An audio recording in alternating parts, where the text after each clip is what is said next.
Ooh, got it. That's new.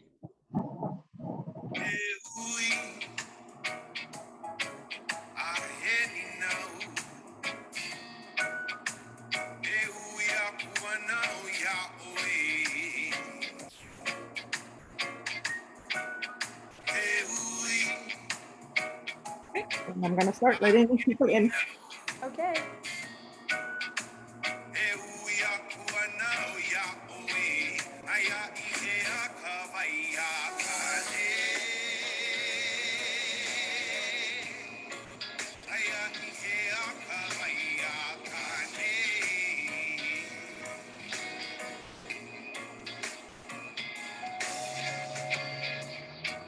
All right. Okay.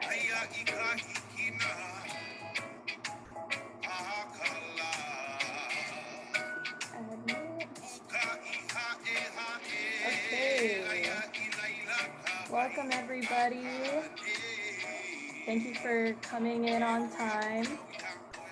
My name is Helen, so we're just gonna actually wait a little bit, give everybody a chance to log on and be admitted into the Zoom. So in the meantime, please head to menti.com. Everything's on the screen here, and we're going to be having an interactive question before we get this awesome meeting started.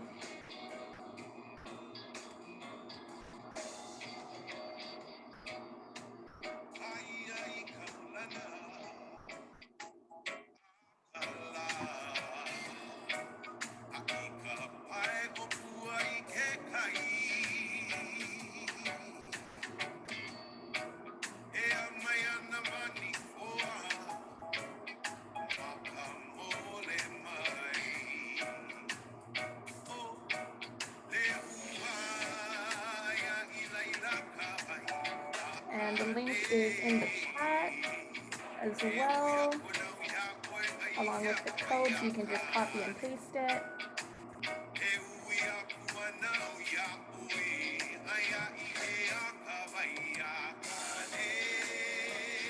All right, so let's see. Just gonna wait another minute, see if anybody else is going to be logging in, and then we can get our interactive portion rolling.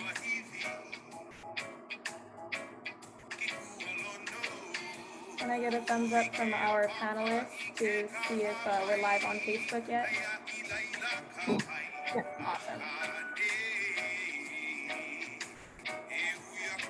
All right. Well, I think as people are filtering in, Kim, do you want to move to the next slide so we can start seeing some answers?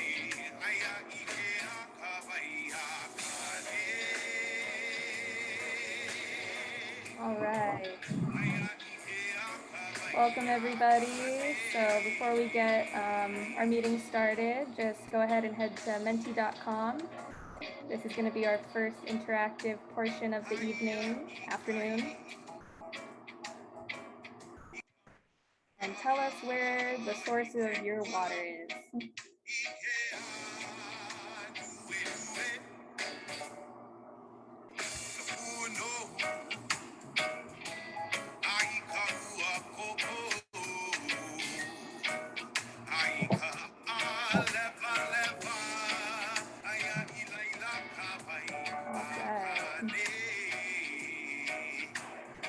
So go ahead and head to menti.com. We want to know where your water source is. We see the kitchen.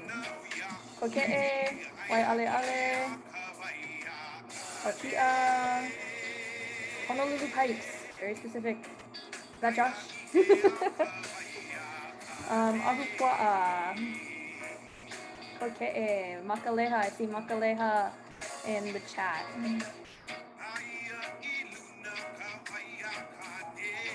Awesome.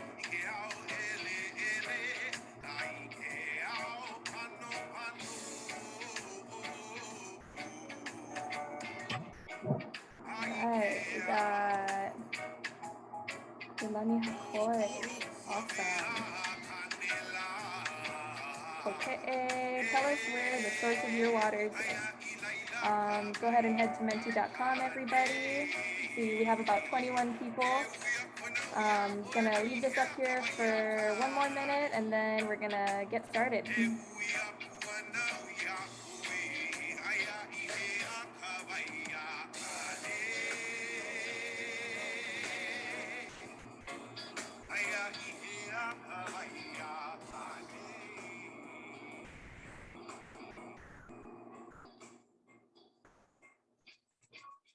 All right.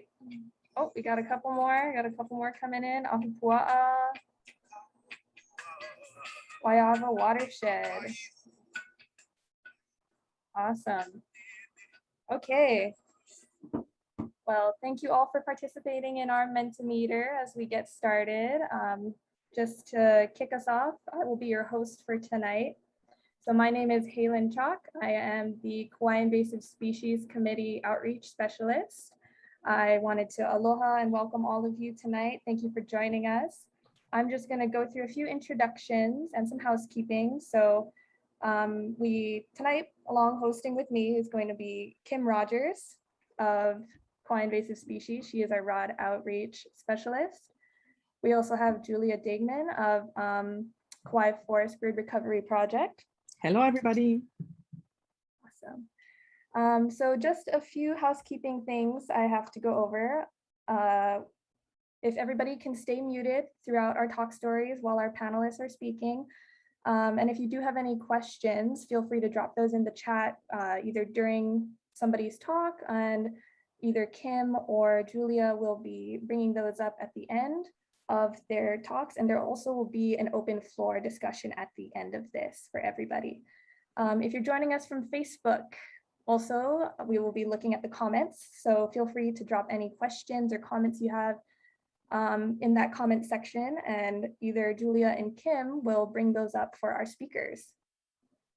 All right, so to get started, thank you all again for coming, and we have a wonderful panel. So to introduce our panel, we have Helen Raine right over here with Hanale in the background. She is a watershed plant, or a Hawai'i conservation coordinator for Pacific Birds Habitat. We also have Yuki Reiss of the Watershed branch of the Division of Forestry and Wildlife. And then we also have Makana Reilly from Hawai'i Land Trust. And I'm very happy to have you all here. Thank you for joining us, ladies. Thanks, great to be here. Awesome. So just to get us started, as you know, our theme is Aia Ihea Kawaya Kāne. This is circling around watersheds and the health of our watersheds. And of course, I know some of you have heard the music in the background that was playing, and that was actually a modern take on a very ancient song called Hemele no Kāne. So before we get into all of these awesome talks, I'm going to be talking a little bit about that song and connecting a cultural component to tonight's talk. So just give me a moment to share screen.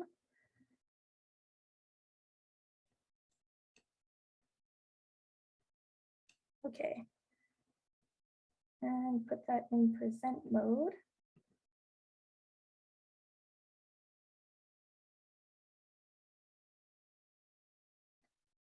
Okay, can everybody see that? Everyone see okay? Awesome.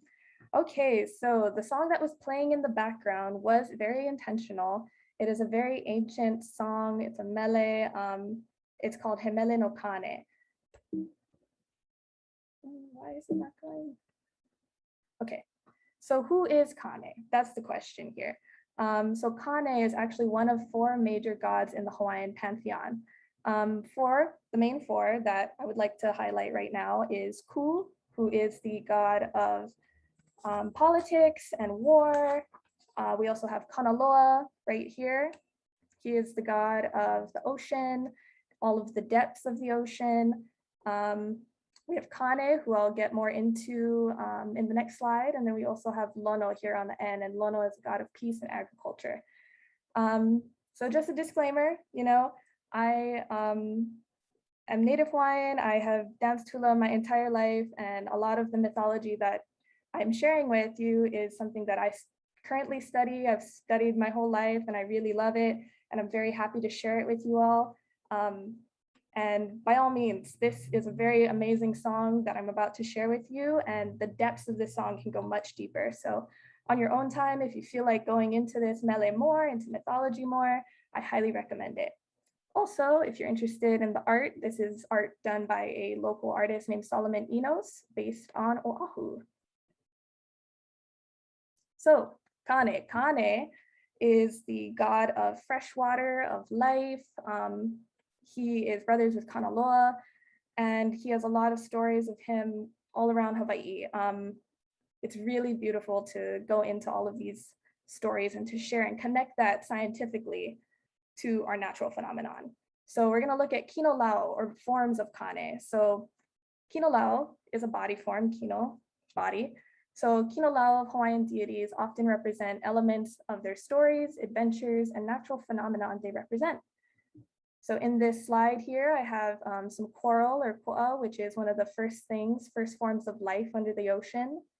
We have kalo, we have ko, which is sugarcane, and we also have ohe. And as you know, if you have grown any of these, you know that they're all water intensive plants. So just to draw that connection back to water. We also have rain and clouds as a body form of Kāne. And then this one particularly is the sun. So even though it's not the physical form of water, the sun is also a form of Kāne, and the name of that is Kāne Ho'alani. So going into this mele, if you wanted to look at the lyrics as well, Kim and Julia will be dropping links for those axes for the entire song with the translations as well. So he mele no Kāne, in every verse there is a stanza that says, he ui, he ni nau, a query, a question. E ui aku ana au ya oi, I put to you. Aya ihea kawaya Kāne, where are the waters of Kāne? And that is a continuous theme through this song, constantly looking for these waters of Kāne. So the first verse is Aya ikahikina kala, puka I ha'e ha'e, aya I laila kawaya Kāne. I wanted to highlight this because, as I said previously, a body form of Kāne is the sun. And this first verse talks about the sun rising at the eastern gate where it comes at ha'e ha'e. There is the water of Kāne. So ha'e ha'e, that in my research, I found that it is heaven's eastern gate, or the portal, or the far east horizon when the sun rises out of the ocean. And it's also a physical place.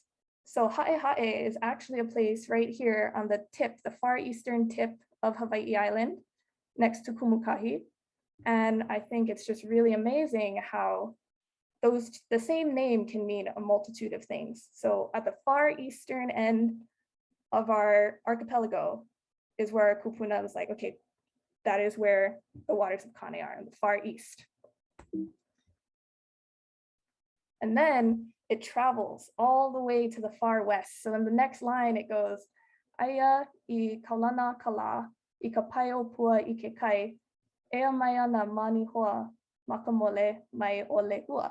So if anyone from Kauai has seen lehua or nihua, you know that is part of the northwestern Hawaiian Islands. You can see it from the west side. And I think it's just amazing to see that our kupuna knew a place on the far eastern end of the archipelago, all the way in Hawaiʻi Island, travels all the way around to Kauai, to the far western end. And that was like a key component of the hydrological cycle, was the sun. Kaulana kala, this is a word I wanted to share with you all. It is a name for a natural phenomenon that it's like when the sun, it's this exact kind of picture. I'm not sure if this is what our kupuna exactly meant, but it's where it's super clear and it's like the sun is floating. So our kupuna is very ma'a to personifying natural phenomenon, and especially with water. Our next verse is Aya ike kuahiwi, ike kualono, ike avava, ike kahawai, Aya ilaila kawaya Kāne. And this would be yonder on mountain peaks, on ridges steep, on valleys deep, where the rivers sweep, there is the waters of Kāne. And this is more of our physical, tangible places of water, in our watersheds, up in Waialeale, where Yuki's background is, down in Hanalei, where Yuki is, and all of our backgrounds. These are our tangible places of water. The next verse is Aya ikai, ka moana, I ke kualau, I ke anue nue, I ka punohu, I ka ua koko, I ka a leva leva, Aya ilaila kawaya Kāne. Yonder at sea on the ocean, in the driving rain, in the heavenly bow, in the piled up mist wraith, in the blood red rainfall, in the ghost pale cloud form, there is the water of Kāne. And ua koko, the blood red rainfall, is actually mentioning another natural phenomenon, which is a very low hanging rainbow where you only see the red. So that's another beautiful phenomenon I wanted to share down, coming from the mountains to the ocean. And then Aya iluna, kawaya Kāne, I ke au uli, I ke au ele ele, I ke au pano pano, I ke au popo lohua, mea a Kāne lae, Aya ilaila kawaya Kāne. So this is going to be all of the water that's above us in our heavens. The part of the watershed that's our clouds and our rain, everything that gets caught in our forests. Up high is the water of Kāne in the heavenly blue, in the black piled cloud, in the dark black cloud, in the black molted sacred clouds of Kāne, of the gods. There's the water of Kāne. And then lastly, Aya ilalo, I ka honua, I ka waihu, I ka waikau, a Kāne me kanaloa, he waipuna, he wae inu, he wae mana, he wae eola, eola, eola no ea. And just to connect it back down, this beautiful song goes from the very top, the sun, goes down to our watershed, through our tangible rivers and streams, down to the ocean, from the sky all the way to our groundwaters beneath us. So deep in the ground, in the gushing spring, in the ducts of Kāne and Kanaloa, a wellspring of water, a water to quaff, and a water of magic, the water of life, life long may it live. So I just wanted to share this with you, that this is a beautiful mele talking about our water, our ecosystems, and just to highlight how this ancient knowledge is still applied to all of the science that we look at now, and how we look at managing our resources. And if you have any questions, feel free to leave those in the chat, and I'll love to get to those later, but I don't want to take away any time from our guest speakers. And if you want to check out the modern version of this, there is a reggae version on Spotify called Himele no Kāne by Kaikena Scanlon. So thank you. All right, so thank you for bearing with me for that. And I'm gonna go ahead and hand this off to our first speaker, which is going to be Yuki Reiss. So take it away. Yuki is, she works as a watershed planner for the Kauai branch of Division of Forestry and Wildlife. Let's see, she works on landscape level restoration projects on Kauai with an emphasis on holistic watershed scale approach. Yuki works with a collaborative restoration project underway at Honopu Valley, which she'll be sharing with us. And take it away. Thank you for being with us. Oh, I think you're on mute. Thank you for that. Okay, sharing my screen.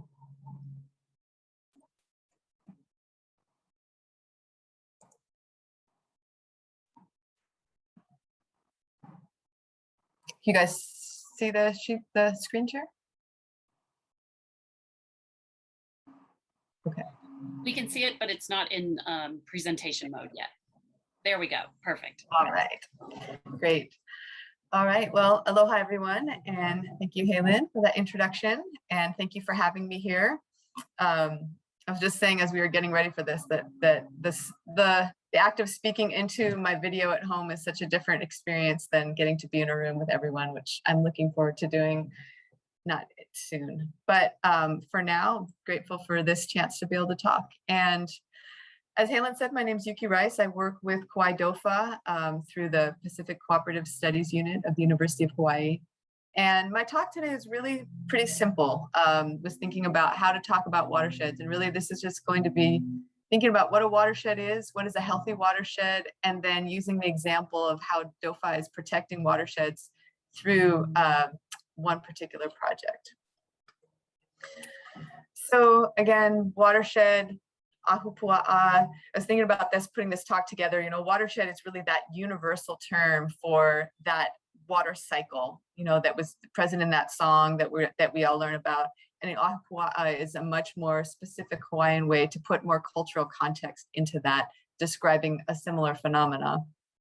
So here's kind of a sketch of just that watershed, showing the different parts of it. So as the water starts in the mountains, in the Mauka areas, that water is gathered by the forest, the rain, the snow, the fog, and then moving down through in streams and tributaries, coming all the way down, flowing back to the ocean, where that water is then raised up into clouds and brought back up into the mountains, filling that cycle.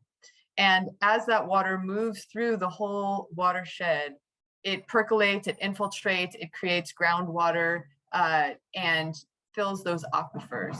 So the entire valley there is really the watershed. A lot of times people tend to think of just the flowing water on the surface, but really starting to broaden the thought of where a watershed is into the full aspect of it. And again, just putting this on here, thinking about, we traditionally see that ahupua'a kind of represented often as a wedge of land. So just overlaying that to the more sketched out version. So what makes a healthy watershed? Healthy watershed starts with a native forest. And again, as you picture that photo on the right, the ohia leaves capturing that mist, capturing the rain, the water running down the barks of those trees, infiltrating into the ground, percolating down in. A healthy forest has diversity, it's complex, and it has those openings that allow that water to come down in and be captured in those aquifers in that ground. And then as it moves through, that rain returns to the ocean through that flow. So the streams, the tributaries, the waterfalls that we see. Another aspect of a healthy watershed is that it is full of native aquatic species, so such as o'opu, opai, and these species are able to actually climb waterfalls, go hundreds of meters up waterfalls and infiltrate that whole system, then moving downstream again to spawn, going out to the ocean, coming back in again as in the adult form. And so again, that part of that cycle, part of that watershed is those aquatic native species. But when that cycle is interrupted, so those are the aspects of a healthy watershed, but then the signs of watersheds that are becoming degraded or less healthy is as invasive species become dominant. So that photo of the guava forms thick stands, which unlike a native forest, the water can't percolate into the ground through those masses of roots that form. That water runs off, it erodes the soil, and it doesn't recharge the groundwater the way that a native forest does. Another way that cycle is interrupted is through diversions. So, you know, as the water is diverted for other uses, for human use, for hydro, for agriculture, that water may not return into that same stream or into that same system. So again, disrupting that flow. And the other thing that happens as that cycle is disrupted is aquatic invasive species come. So for instance, the smallmouth bass. And again, unlike the native species where each animal has its niche, an invasive species comes in and then becomes dominant the same way that guava is, and starts to override and really push out those native species. So one project that I just wanted to highlight today is the Honopu Ecosystem Restoration Project. And I kind of subtitled this, How to Protect a Watershed. Because again, I think a lot of times when people hear the word watershed, they think just of the flowing water part without really thinking about that larger context of how protecting our native forests really is protecting the water that we have. So this project is happening up in Kokee, up in the Mauka areas. And it involves in that area in red, it's a 264 acre, so a landscape scale, large scale ungulate proof fence. So that fence is being built now, and then ungulates will be removed from that, both with the help of hunters and with the help of the state. And by protecting that native forest, by removing those ungulates, what we're able to do is allow that native forest to continue. So as ungulates come in, they trample the young plants as they come in, they disrupt, they tear up that forest. And by allowing that area to be free of those, it enables that first step, that important first step, that native forest to be intact in that watershed. Another thing that fence does is, I'm sure you've all heard of rapid ohia death or ROD, and know that it's here on Kauai now, and it's starting to move up into these more pristine areas. And there's a lot of data now showing that within ungulate-free areas, there is much less prevalence of ROD. And so again, this is just another step in protecting that watershed and to keep those native forests continuing. Another aspect of this project, which again is part of protecting that watershed, is the removal of invasive weed species and the replanting of native species. And, you know, as most of you know, if you've done any hiking up in Kauai, there's a lot of different species up there that are non-native. And so in a restoration project, we focus on the habitat modifiers. So the ones that are going to really come in and make a difference in terms of the integrity of that forest. So for instance, strawberry guava, as we talked about, you don't ever find just one, right? You're going to find hundreds of them forming a thick mat. The Australian tree fern, similarly, they start marching up that watershed, filling those ridges, and as well as kahili ginger. And again, most of us have probably had the experience of hiking. You're going through some beautiful native forest, you come into a patch of ginger, and it becomes a monocrop where all you see is ginger. Another important aspect of protecting that watershed is just understanding and documenting the diversity of what's there. So a lot of this Honopu project is being driven by the seabirds that are nesting up in that area. We have the ʻāʻo, or the newel shearwater, and the wa'u, or the Hawaiian petrels that are nesting there. And part of this project is also within that larger ungulate fence is a smaller social attraction project, which is a smaller predator-proof fence that will be attracting those seabirds into. But we're also going to be doing surveys to better understand how the Hawaiian hoary bats are using this habitat, and how invertebrates. And this photo is actually of a land snail on Oahu, but wanting to use that as a symbol for these invertebrate surveys that we're going to be doing to understand what we do have in Honopu. Because a lot of times, you know, in these systems, we really don't know, or we don't have a current understanding of that. Another important aspect of protecting a watershed is predator control. So as we talked about, this fence will eventually be ungulate free, but even within that system, still doing predator control for rats, for cats. Within that system already, we have these rat traps. These are a self-setting rat trap called a good nature trap. And these predators affect not only the animals that are in there through, you know, ground nesting seabirds are very vulnerable to predators. Forest birds are vulnerable to predators, a lot of the native invertebrates as well. But this also helps protect the actual forest and the plants that are there, because these rats are eating the seeds, they're eating the small saplings, and as well as all the damage that the ungulates can do. So ongoing predator control is an important part of protecting a watershed. And one of the final aspects of this is just public education, you know, putting signs at trailheads so people understand about ROD, making sure they're cleaning their boots. And we're also working on putting together interpretive signs so that people can better understand what they're looking at. I feel like you often have a knee-jerk reaction. Well, there's this fence, it's taking something away. But I think it's important to also educate people about all that fence and that ability, the restoration projects are giving in terms of the integrity of the watershed. So not just protecting the forest right where it is, but protecting all of the water as it goes downstream, flows into the ocean, and it perpetuates the cycle. And for those of you that haven't visited, this is a Kauai-specific website that DOFAW has developed. It's KauaiForestUsers.com. I'll put that in the chat as well.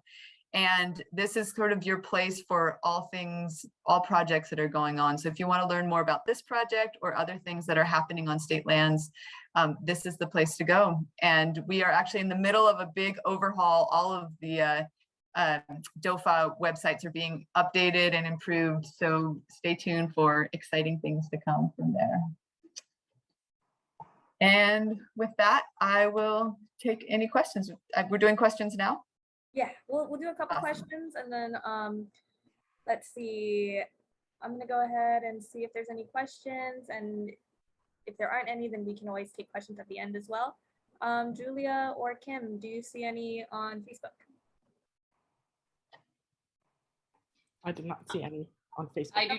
I do not have any either on Facebook at this point in time, and I'm checking a couple of different sites. No, we're good there.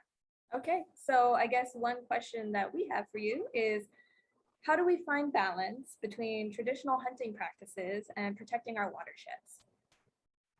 Thanks for asking that.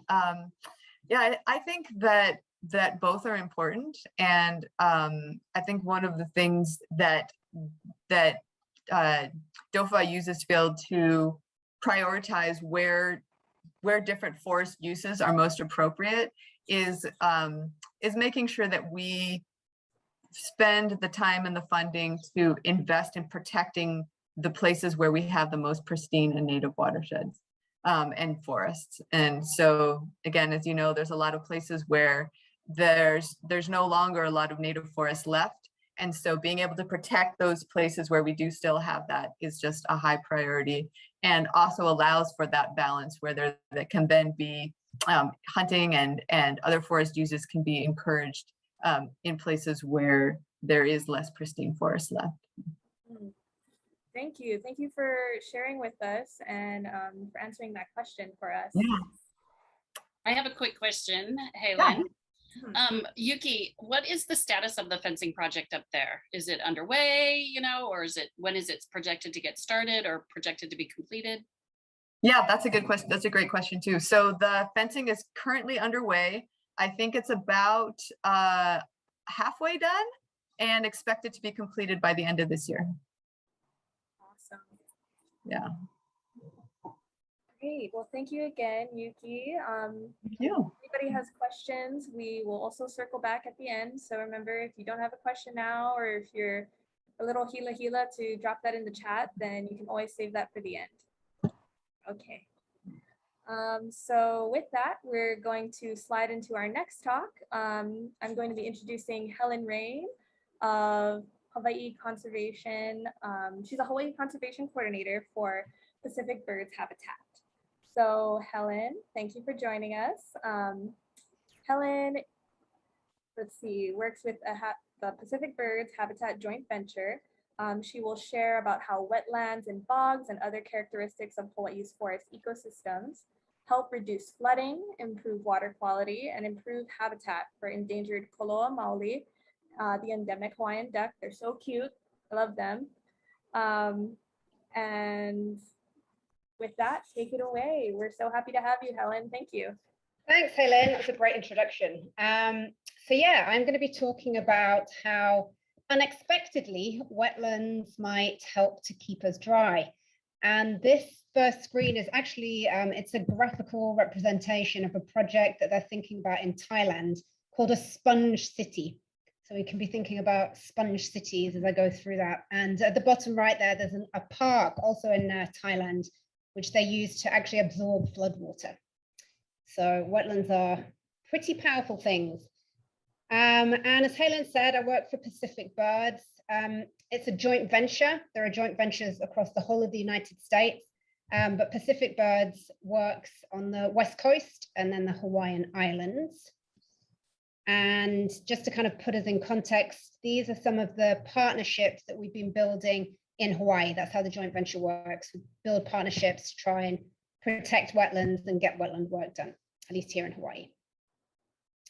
So my PowerPoint is a little slow. It seems to be a bit glitchy on the screen. So while it's thinking about it, oh, there we go.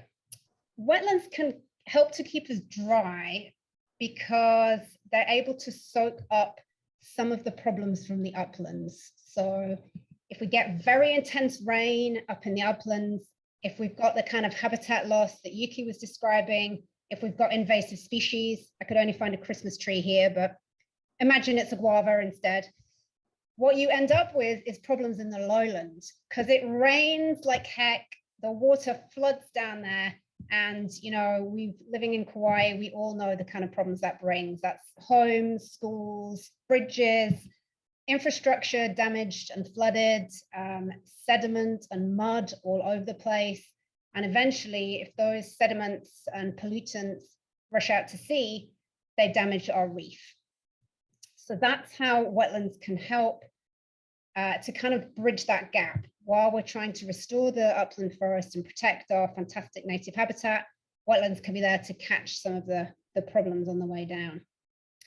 So Yuki shared that great slide of how a watershed works. And within that watershed, this is how a wetland works. So imagine a load of fantastic ohia lehua up here on the left-hand side in the forest at the top.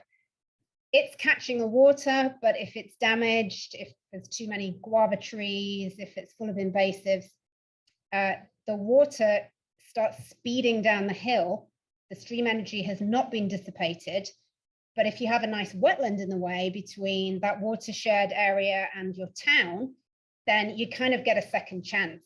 It dissipates the flow, it helps the water get back into the water table. The contaminants sink to the bottom and they get filtered out by the wetland plants. You get cleaner water on the way out. And as a massive bonus, at least for somebody who works for Pacific birds, you get bird habitat.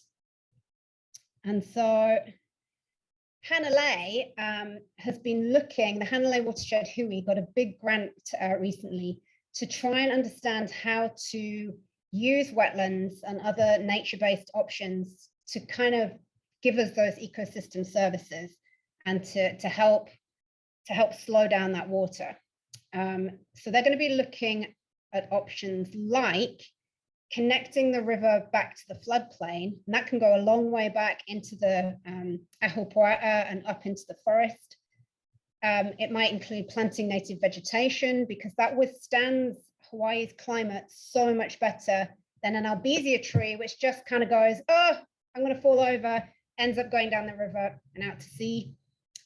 We were going to also think about purchasing or leasing land to make a big flood control area, AKA a wetland. You know, if it's allowed to flood when it rains, then basically it's a wetland, even if you call it a flood attenuation pond.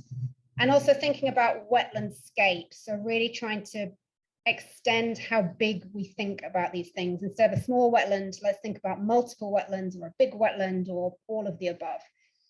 And basically it's cheaper, it works better, it is much more pretty than a nasty, great big concrete wall that is going to canalize a river. And the bottom line is, as we saw in somewhere like New Orleans, your great infrastructure, levees and bulkheads, they work for a while, but when they fail catastrophically, and you really end up with the mother of all floods. So we don't want that, especially not in Kauai.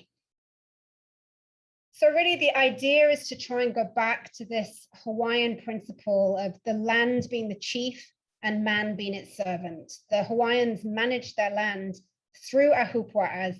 They knew that everything was interconnected, everything from the native forest at the top, all the way down to where they grew their food, the taro, and still do today.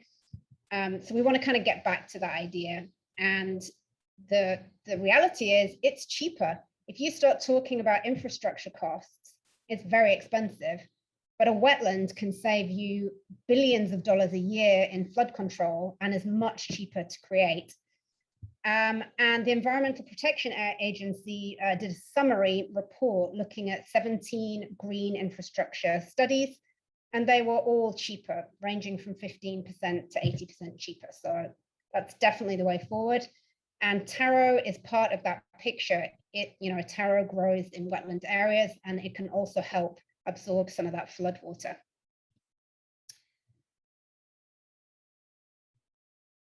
My computer's just thinking about it. So these are some of our native Hawaiian birds that rely on wetlands. And I would love to talk about all of them, but I do not have enough time. So I'm going to focus on the koloa maoli because they really connect, as do the nene, but perhaps more so the koloa maoli. They connect the upland forest area with the lowland wetlands because they use both of those habitats. And they're pretty rare. There's only estimated to be about 1,000 individuals. Almost all of them are on Kauai. We are the Noah's Ark for waterbirds because on the other islands, they've interbred with feral mallards, basically barnyard ducks.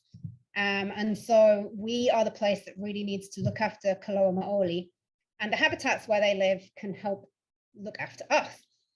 So just to kind of illustrate this. When my computer wakes up.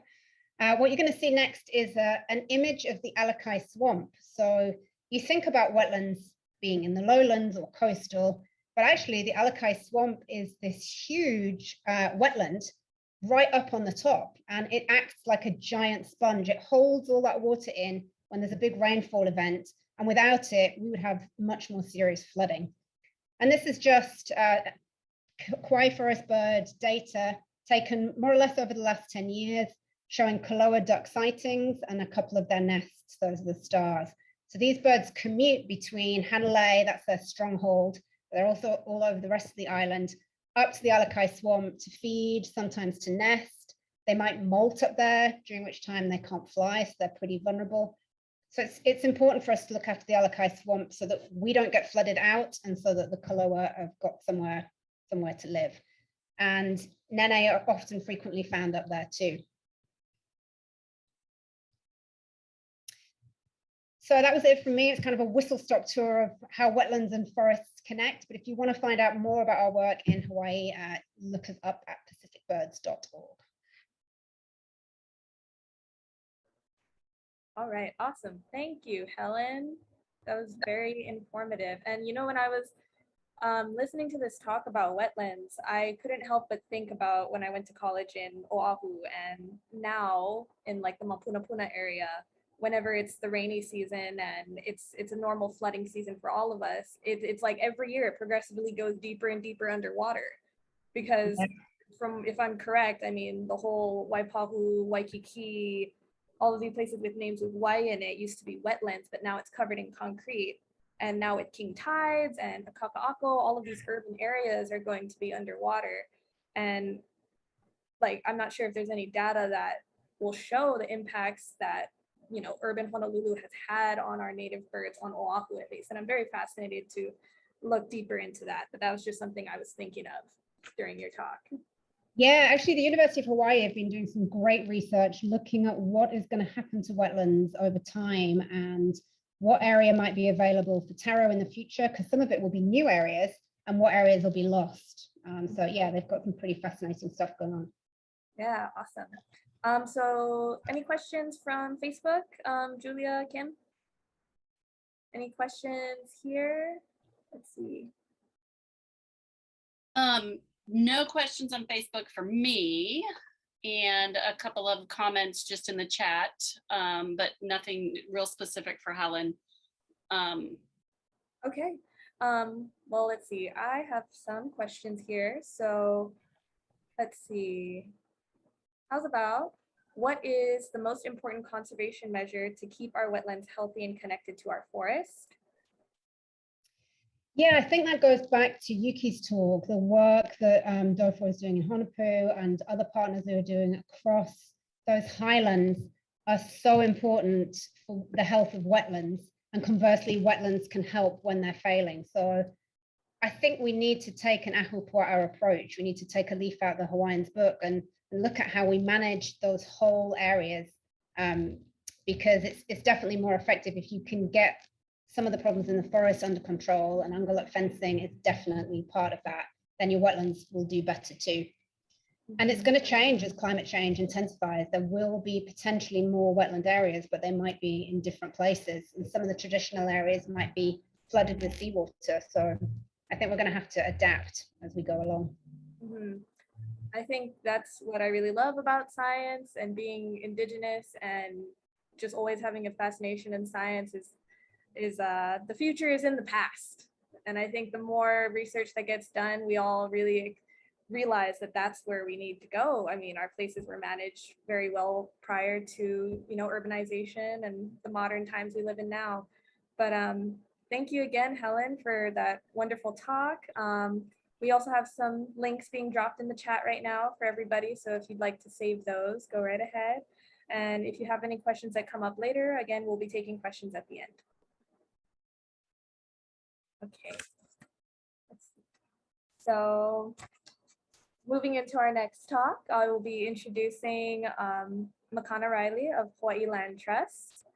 Thank you, Makana, for being here and for joining me today. A little bit about Makana. She is a mother of two, and she is the director of ʻāina Connection at Hawaiʻi Land Trust. She was born and raised in Manoa Valley on the island of Oahu and currently resides on Kauai, where she leads up the work to enhance community connections to Hilt's public lands throughout Hawaii. And Makana will be sharing a little bit about kahili and the work that they do here on Kauai and the restoration projects that are going on right now, more towards our Mulivai areas. So thank you. Welcome. Aloha. Thank you so much, Helen. You can see the Mulivai at Kahili behind me. I'm not actually at Kahili. I'm in an office. It's evening, I know. Do you want to go ahead and start out with the video? It's kind of just like a teaser about the protection of kahili itself. And then I can kind of go into what's happening currently at kahili in terms of our stewardship. Okay, awesome. So I will go ahead and share screen and get that going. And just a heads up, everybody, if you could, I guess all of us as well, turn off our video so that the connection might help the video run better. And then we can turn it all back on when the video is done. Also, if you have a connection problem or it's a weak connection, we'll also be dropping the link to the video so you can watch it separately or on a different device. So I will go ahead and play that now.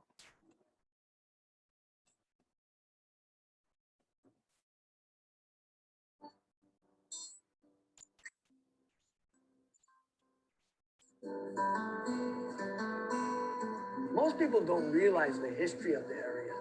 They don't realize what it took to get what they have today.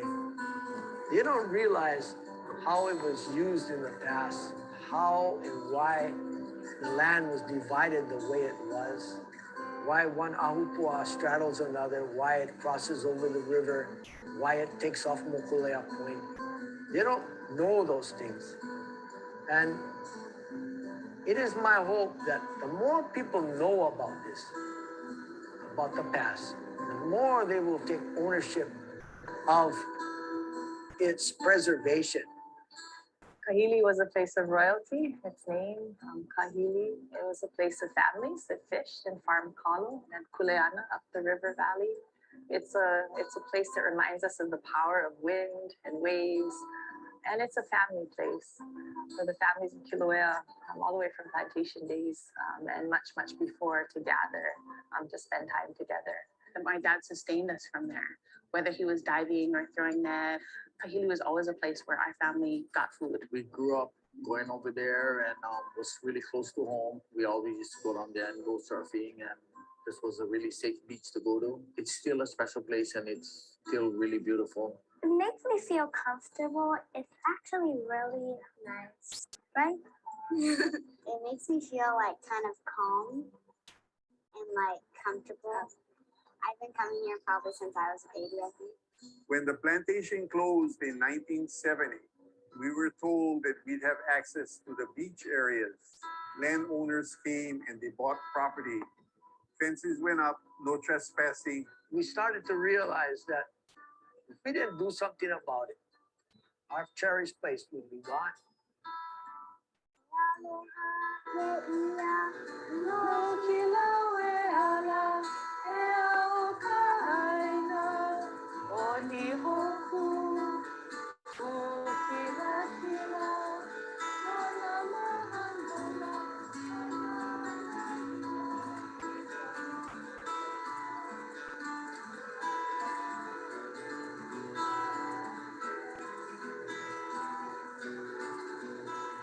I think it's incredibly important for the community to have places that are safe and clean and free to go to with their families, to play and to relax and just to enjoy this place. To preserve whatever you can, and we have whatever we have now. I just get great joy in the fact that people can use it. We can still capture the essence of Hawaii.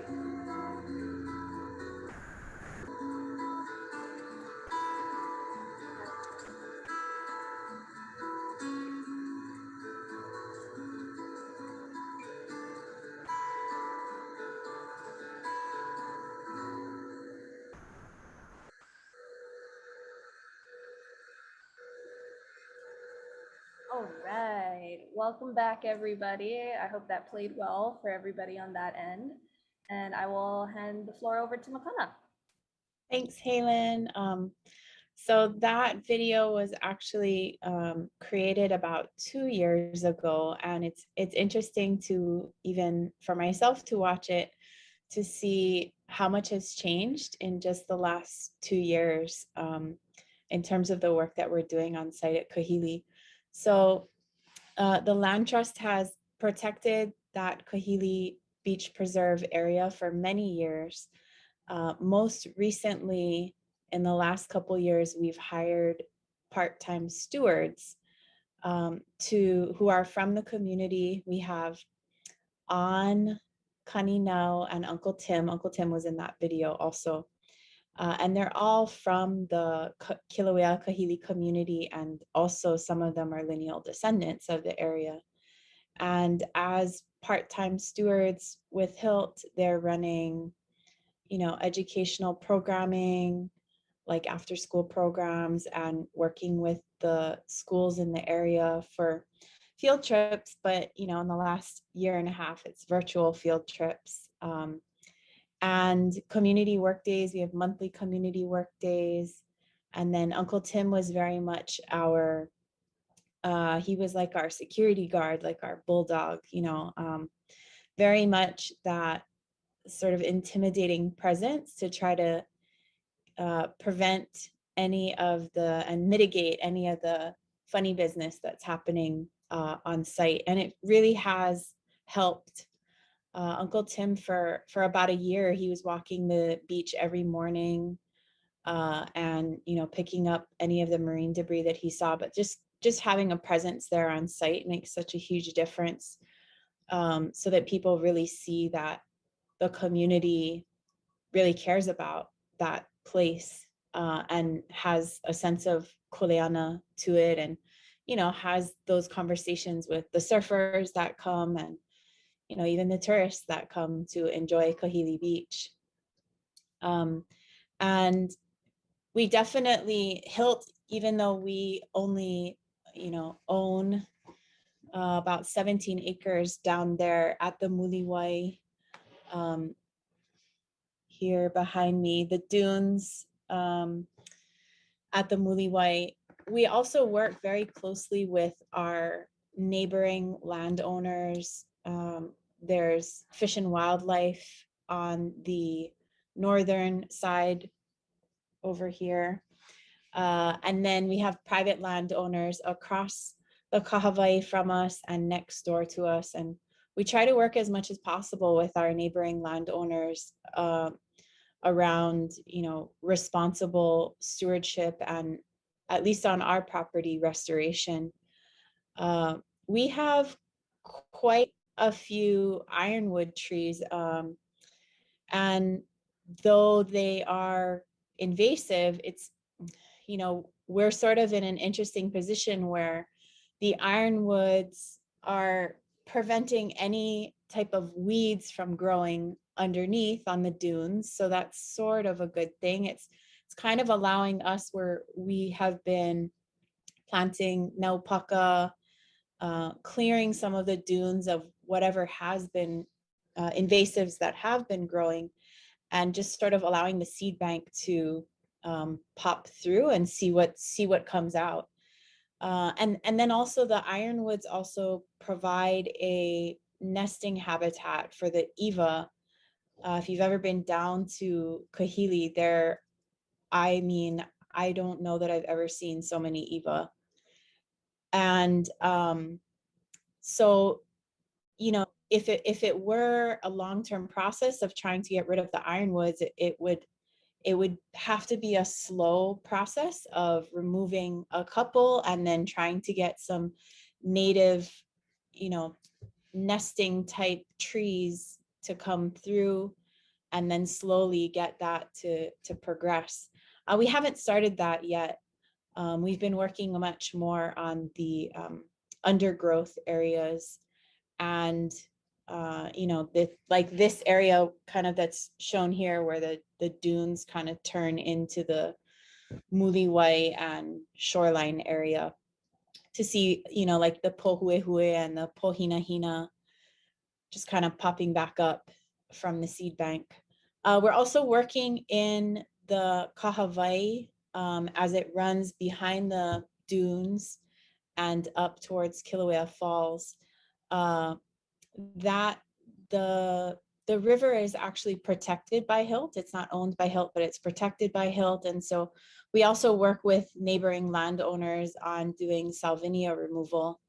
And that's been something that's been going on for many years. And it kind of, does this roller coaster thing where it kind of blooms and gets out of control. And if there's no active, you know, stewardship happening, then it can create a problem, especially when there are these large rain events, and it can clog up the river. And then also it just kind of ends up being pushed out, which is not good either. And so we've been a lot more active in the last few years. The Warrens are one of our neighboring landowners, and they're really passionate about the salvinia removal. And so, you know, they are kind enough to offer their boat for us to use for some of our community work days, or just small groups to go up and try to remove some of the salvinia. Luckily, in the last couple of years, it hasn't gotten to the point where it's out of control and completely covering the Hawaiʻi. And I think that that's just a testament to the ongoing management of the community, not just HILT, but the community as a whole, understanding, you know, the significance of managing that area. I feel like I've gone over time already. Sorry, Helen. No, not at all. Thank you so much for sharing that with us. And also all the work that you do to preserve places like this so that it's accessible for families and for lineal descendants of Kilauea and, you know, the North Shore of Kauai, that we still have access to these places, which is so important, especially for myself, you know, to be connected to ʻāina and to have this place still be a place where we can go and to connect to. So any questions? Do we have any questions from Facebook or from the chat? Anybody? I have a question, Helen. This is Kim. Listening to Makana share all that she did, I was in seeing the video, right, with young people and families and everybody involved.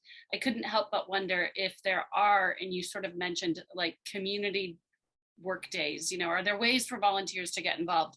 I would like to ask that of you as maybe as well at some point of all the panelists, you know, how can people want to give back, people want to help, you know, are there ways to do that down there at Kahili, Makana? Yeah, thanks, Kim. Thanks for bringing that up. We have regular community work days the first Sunday of each month. They start at 8:30 in the morning. And it really ranges in terms of the hana that's happening on the community work day. But, you know, we've been doing like painting of signs. You saw in the video that we went to Kilauea Elementary actually and did a bunch of sign painting. And then just in the last couple months, we did another fun day down at Kahili where the kids were painting signs, just really like putting it out there on site for people to see. I think we tend to think that hand painted signs, kid lettering gets through to people, touches people more than, you know, these super official looking signs. And so we tend to do a lot of those hand painted signs.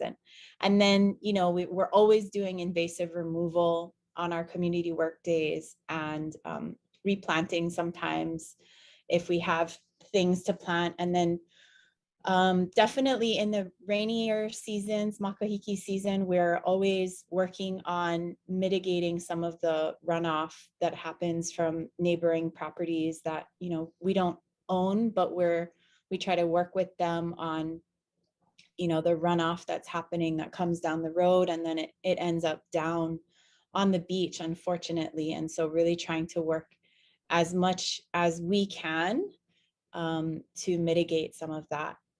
So on our website, hilt.org, You can view the volunteer work days and sign a waiver and sign up, or just join us first Sunday of the month at Kahili, 8:30 in the morning. Awesome. Thank you. Thank you for that.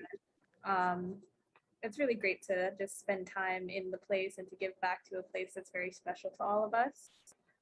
So we have a couple questions. So how has the work that you do with HILT brought you closer to this wahi? I know that you were born and raised in Manoa and then moving to Kauai. So how has your work with HILT brought you closer to this place and this ʻāina?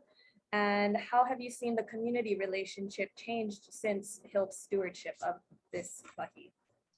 Yeah, and that's totally what I was thinking about as I was watching the video. Things have changed and improved so much just in the last couple of years. When we made that video, I had really just started with HILT.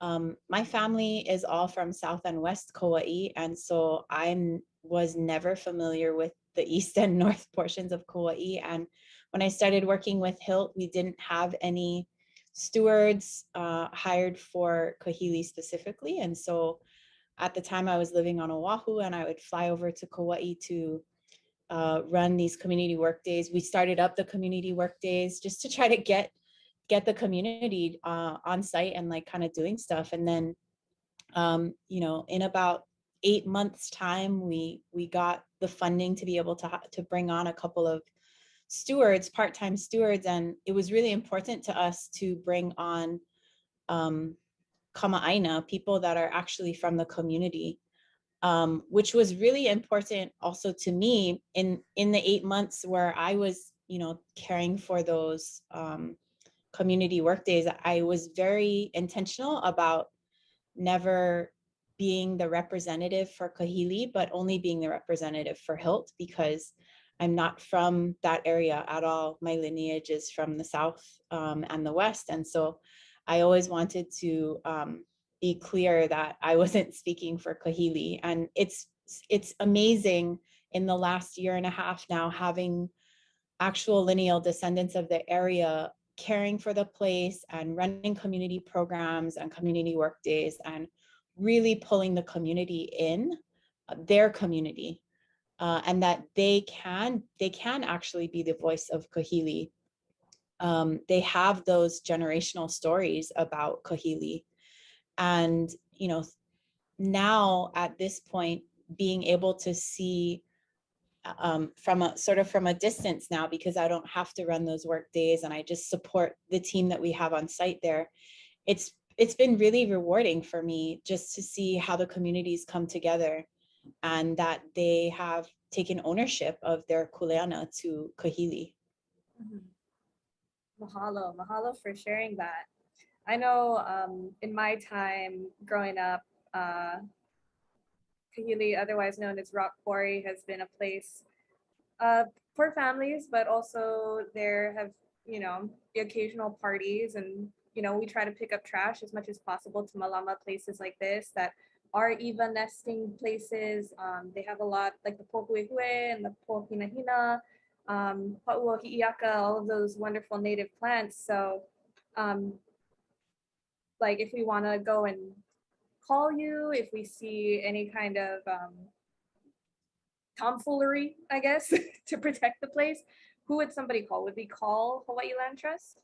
Yeah, totally. You can definitely just call us. My number, you can call me, and I can definitely get the information to our stewards. We've got a good like community group text happening where if there's any kind of stuff happening, they text our stewards and someone's on it. We're working really closely with KPD and DLNR.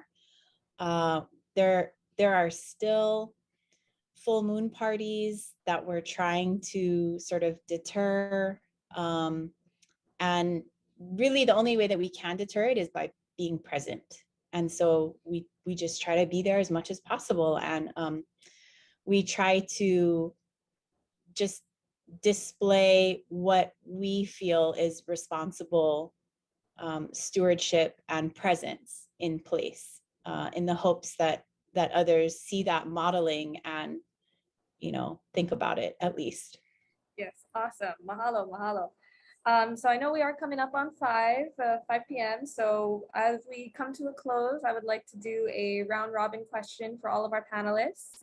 And then we're going to finish with a Mentimeter interactive with our guests tonight. And then we will punny and we can be done for the night. So for our round robin question, everybody, I'll start with Yuki, and then we'll go in that same pattern of how do we protect our waterways for our children's future, in your opinions? I was thinking about that, like listening to Makana talking, and I would say the thing that pops into my mind is speaking for the forest. Like when conversations come up and you have an opportunity to tell people about the importance of native forests, the importance of protecting native species, the importance of cleaning your boots, or, you know, just all of the things that we know to do, and just take that little bit of extra effort to do, or sometimes having that conversation that, you know, again, like it seems like, oh, I'm sure everybody knows about, you know, why native forests are important or why it's important to protect watersheds, but just educating yourself and taking the time to have conversations and make that be a part of the community dialogue. Thank you. Question for Helen. Oh, you're on mute. There we go. I think we're going to have to innovate. Things are going to change dramatically, and the water cycle is going to behave in a different way as we go into climate change. And I think one of the things we can do is look back to where we know there was traditional wetlands in the past. Hawaiian chants talk about them. There are legends about them. So look back to the past and then try and project to the future. Where are we going to see wetlands coming up, and how can we kind of work to protect those areas before they even happen, as we basically retreat from sea level rise and some of those problems. So yeah, we're going to have to duck and dive a little bit and think big. Great. Yes, thank you, Helen. Going back to ʻāina Kāne, it's going to be everywhere with climate change coming soon. And then same question for Makana. Yeah, I think sort of tagging on to what Helen's perspective, you know, with my young kids, I think it's presence, it's ongoing, constant presence. And like what Yuki was saying, also just constantly having that conversation and that ongoing narrative around our responsibility to our places. And then, you know, one of the things with my kids, they're obsessed with knowing what we're doing. Like, what are we going to do? Well, what are we going to do now? And, you know, if we have plans to go to the beach, it's like, oh, are we going to surf, or are we going to do this? And it's like, well, we brought all of our things, but we're going to get there and we're going to kilo our space. And then we're going to allow the place to decide what we're going to do. And I think that, you know, empowering the next generation with that tool to constantly kilo, observe, and make the decisions on a regular basis, it allows them to be informed every time they go back, that they build that foundation of knowledge about their places. And then while also recognizing that every single time they go back, the place decides what they're going to do. And, you know, the storm decides what we're going to do, and the way that we're going to take care of our places. And so I think, you know, it's presence and it's kilo. Thank you. Mahalo for that. And I totally agree with that model of letting the place tell us what we're going to do, especially in places like Polihale. Sometimes I have the full intention of going to the beach and enjoying my day, but there's piles of trash or something that needs to be picked up or something that needs to be gathered. And I'm like, well, it's a good thing I brought trash bags. So that's what we're doing today.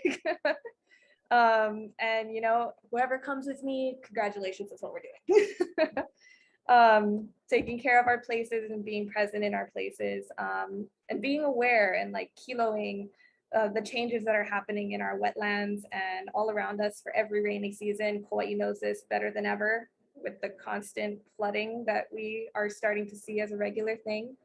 So now that we are done with our presentations, we're just going to finish with a quick interactive Mentimeter. So we're gonna have that up. Kim will be sharing it. And if before you go, just go ahead and share with us on menti.com, where are the waters of Kāne that impact your life? For me, I live in Wailua Nui Aho'ano. So example number one would be when it was flooding last year, all the albezias came down and I was like, well, I guess I'm stuck on this side of the bridge. So that is it for me. So right before we go, we'll just get some answers going. Go on to menti.com and copy and paste the code in there and tell us where are the waters of Kāne that impact your life.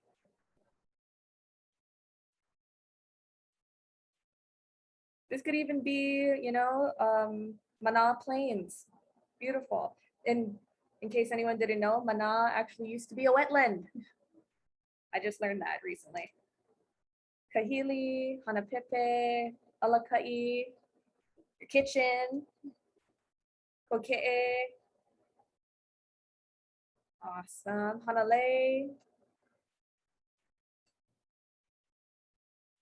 All right. Got Pu'ukukui. I love Pu'ukukui. Wailuku. Iao. Who's calling in from Maui? Great. These are all awesome answers, everybody. Oh, we're getting some more. Kalia. Kanaha. Beautiful, beautiful. I love seeing where everybody knows where their waters are. Pakala. Keep switching. I'm trying to find the new one. Anahola. All right. Well, thank you again for joining us tonight, everybody, all of our guests. I just wanted to mahalo all of you. If you have any questions, feel free to email us. Our contact information should be up. Also, you can message Kauai Invasive Species Committee on Facebook for any further information or links, or Kauai Forest Bird Recovery Project as well. We have a mailing list here in the chat, so we're going to leave that up for anybody to copy and paste all of our social medias. And Helen, let's invite everybody to unmute themselves and just give everybody a big round of applause and thank you. Just to let everybody know, our panelists know there are people out here listening and we appreciate it. So. Not just talking into the void. Yes. Mahalo. All right. Mahalo again for joining us, everybody.